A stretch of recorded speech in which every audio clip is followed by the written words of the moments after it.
I'll be back in a little bit, and hopefully the conditions will be a little better. But thanks a lot for everyone that called in. This is Whiskey 6 Oscar.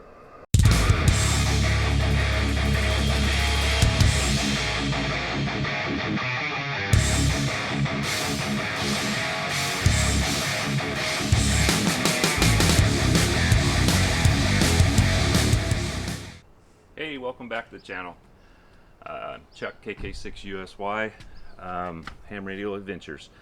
Today I'm going to show you an antenna I carry that's kind of a backup antenna. I have a couple buddies that have gone on recent soda expeditions and had antenna problems, and I was thinking, like, you know, it'd be a really good idea to carry an extra antenna. So the antenna is made by Nelson Antennas. He sells off of eBay, has a pretty good reputation on there, seems. And I bought this antenna pretty much when I first got my license. I bought this antenna. I was looking for something easy and portable to take camping with me, and it's a pretty good antenna. It runs $38, I think, roughly, and that's for they have different models. He also makes J-poles, like the little Slim Jims that you can roll up.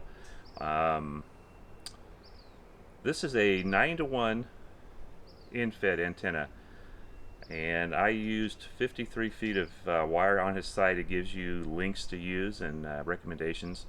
He actually says he uses his with a external tuner, which I've done in the past with my 857. Today I did it with my 991 to see if the internal 3-to-1 would actually tune this antenna, and it did pretty much. There's a few things I'll show you in the video that I had to do to make it work.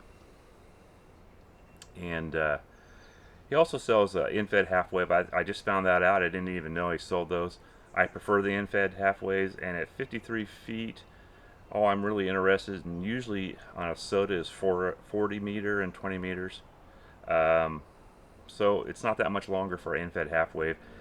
And to tell you the truth, my KX2 has a 10-to-1 tuner in it. It'll tune it with no problems. So hey, and don't forget to hit that like button, hit the subscribe button if you haven't subscribed already, and hit that bell, and that will give you future videos that I put out. And I hope this content is helpful to people, just kind of showing what's out there. Most of my stuff is I build myself, but this is something that I bought, and I think it gave, you know, it's a pretty decent antenna. I've got a couple made a couple contacts on it for you to show, one Arizona, one San Diego on 40. Route 66, Whiskey 6 Tango calling CQ. Hello CQ from Route 66. Kilo 6, Uniform Sierra Yankee, California. Yeah,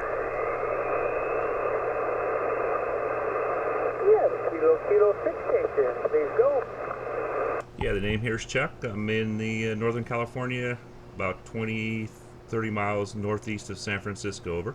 Okay, Chuck, thank you very much for the call from California. I think it's your whole call sign. I have the Kilo 6 station, and go ahead with the rest of it. All right, it's Kilo 6, Uniform Sierra Yankee. Uniform Sierra Yankee, running 100 watts on basically a in-fed antenna that I'm using as portable right now in my backyard.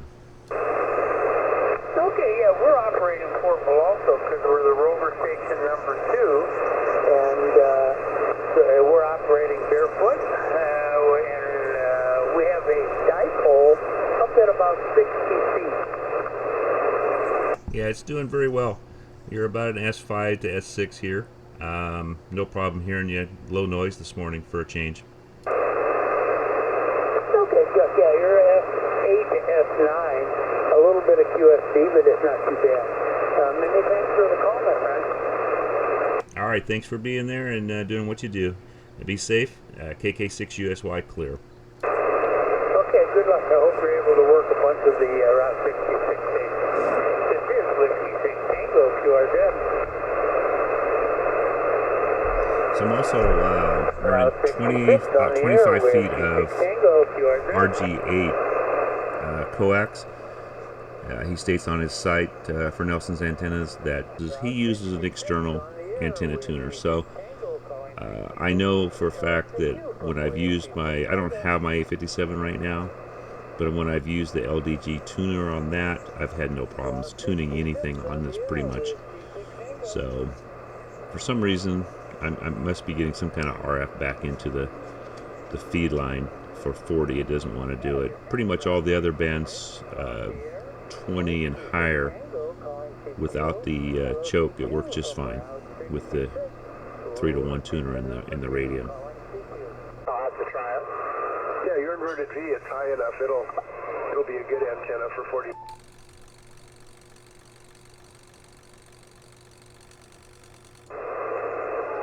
Put some AM. Tune it there.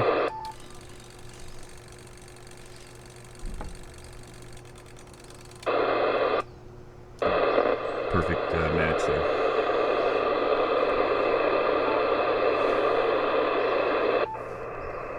Let's try another band. It looks like there's actually somebody on. We'll tune here, then we'll go listen.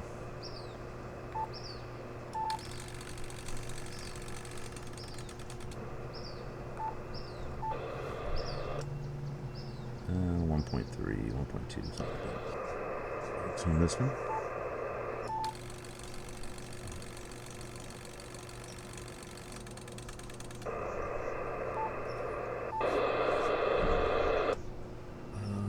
About 1.1 to 1.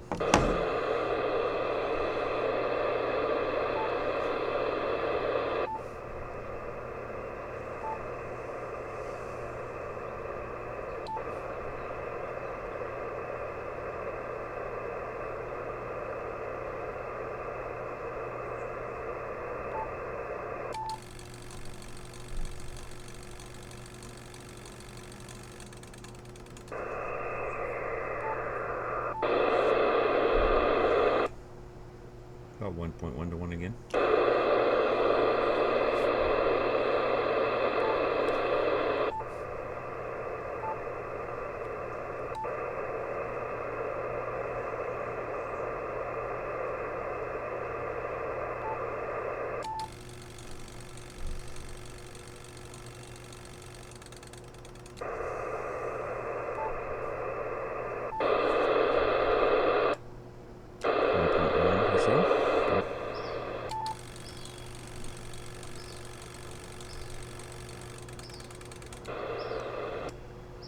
Uh, 1.3, 1.2.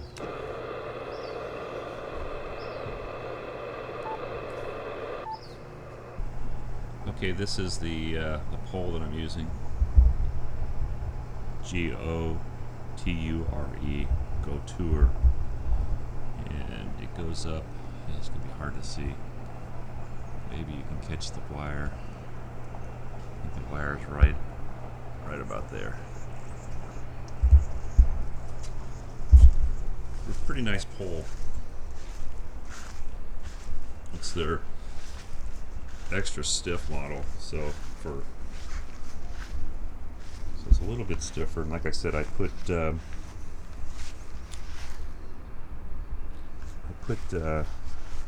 top three. There's the actual name. Where is it there?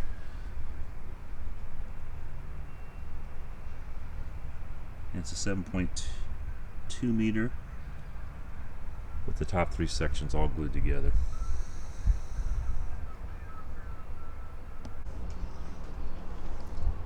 So here's the wire I'm using. It's 26 gauge, silicone jacketed. Not the cheapest, not super expensive though. This is the box. The Nelson's antenna. It's got a little tension on it there. And then the choke I'm using.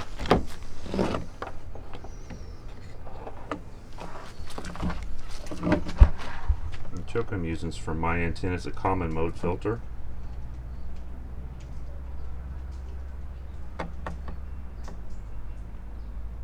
And it seems to work pretty good. I've actually had this thing take quite a bit of noise at times on certain bands. Not always, but sometimes. I'm just using a little short jumper. This is a chalk box for construction.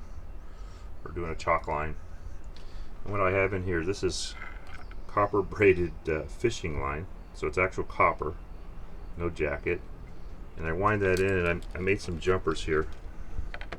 I'll set this down. I made these little jumpers so I can hook into different types of antennas.